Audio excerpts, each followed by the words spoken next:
So, ito na nga mga auntie, starting ng aking trabaho dito sa aking bagong employer. Ayan, magbe-birthday po yan. Yung kasama kong nagde-decorate.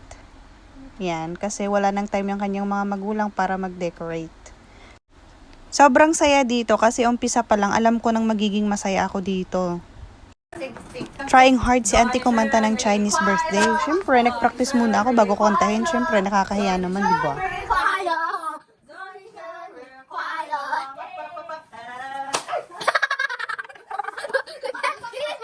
Sa mga ilang araw, yung mga alaga ko gumawa ng appreciation letter. Binigyan nila ako ng sweet messages. Kahit mga matitigas yung ulo nila, minsan sweet din naman. Ayan, kanya-kanya sila nang gawa ng kanilang mga letter. At dahil bago pa lang ako dito, hindi nila alam yung spelling ng name ko. Kaya nagpapatulong siya sa akin kung ano yung spelling ng name ko. Sobrang happy niya na nabigyan niya ako ng card. Siyempre, sobrang happy niya din na ngulangot siya ng kanyang ilong. O, di ba?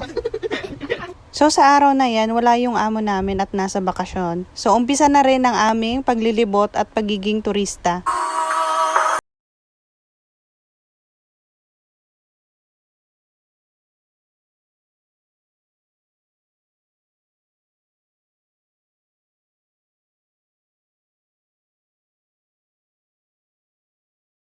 So ngayon papunta kami sa Ion Orchard kung saan ang daming Pilipino pag Sunday ng kanilang off at dyan sila tumatambay.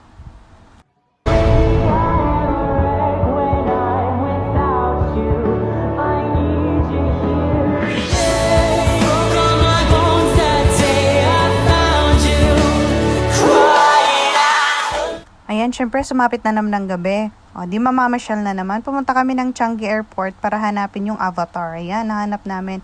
Andyan po yan sa Terminal 4. Yan, pumunta pa kami ng Jewel. Syempre, kahit gabi mamamasyal. Ayan, umaga naman. Pupunta kami ng Garden by the Bay. Yan, papasyal niya ako. Ayan, yung Marina Sand Bay. Syempre, video. Ayan, at bumili kami ng ticket. Papasok kami sa Flower Dome. Ayan, yung Flower Dome.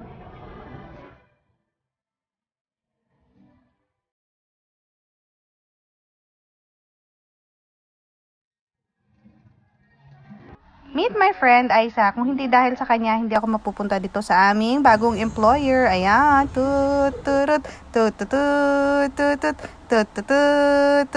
Yan, kasi wala music.